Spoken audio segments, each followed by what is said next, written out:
आम आदमी को अफोर्डेबल हाउस का जो एक वादा सरकार का रहा है वो लगभग ऐसा लगता है कि ये बिल आएगा तो पूरा हो जाएगा। अर्बनाइजेशन का मैंने कहा कि सेंचुरी है और वहाँ पर लोगों के मकान और खास करके गरीबों की संख्या जिस संख्या में है उसको देखते हुए अफोर्डेबल हाउसिंग एक आवश्यकता बन गई है। उस आवश्यकता में आप जानते हैं कि हमारी मिनिस्ट्री अलग अलग ढंग से काम कर रही है, तो उस आवश्यकता की पूर्ति तभी होगी कि जब ये बिल कोई भयावह बिल नहीं है, ये रेगुलेट करने का है कि जो बेचने और खरीदने में जो अनियमितताएं होती है उस अनियमितता को रोका जा सके।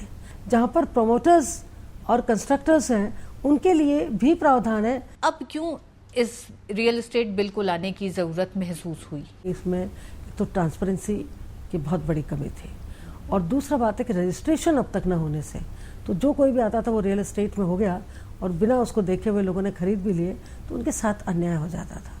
अब आपका रजिस्ट्रेशन जब आवश्यक हो जाएगा तो और ट्रांसपेरेंसी होगी तो एक कंज्यूमर को राहत मिलेगी। दूसरी बात है कि उसके सामने सारी बातें तय होगी कि किस तरह से उसका साथ लेन देन का किया जा रहा है। अब तक जो है उसमें उस तरह का कोई ब्यौरा उसमें नहीं होता था।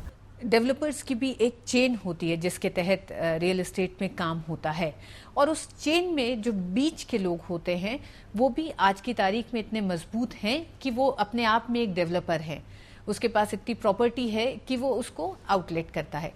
ऐसी सूरत में उनको चिन्हित कैसे करेंगे? अभी जो चिन्हित हैं उनकी काफ़ी बड़ी संख्या है और मैं सोचती हूँ कि बिल के आने के बाद जो चिन्हित और हो जाएंगे तो उसमें ये निश्चित हो जाएगा कि ये लोग डेवलपर्स हैं, उसके बाद दिक्कत नहीं आएगी और इसमें ट्रांसपेरेंसी के विरुद्ध जो काम किया जा रहा है उस पर एक रोक लगेगी। क्या इस बिल में सभी स्टेक होल्डर्स पर ये लागू होगा या सिर्फ कंज्यूमर्स तक सीमित है? नहीं जी हाँ, नहीं, स्टेक होल्डर्स भी हैं इसमें और मैंने कहा प्रमोटर्स भी हैं और इसमें कंज्यूमर भी। ये आशंका क्यों जताई जा रही है कि इस बिल के आने के बाद से जमीन की कीमतों में इजाफा होगा? बिल के आने के बाद कीमतों की बढ़ोतरी नहीं होनी चाहिए बल्कि कीमतों की सुनिश्चितता निश्चित होनी चाहिए कि कीमत न बढ़े और अफोर्डेबल हाउसेज जो जिन लोगों के पास मकान नहीं है उनको मिल सके। हमारी इस मिनिस्ट्री के तहत जो 3 योजनाएं खास करके इसमें राजीव आवास योजना, राजीव ऋण योजना हम लोग ने अभी पास की है और उसमें 5% तक मतलब ऋण जो होगा वो कर मुक्त होगा। उसमें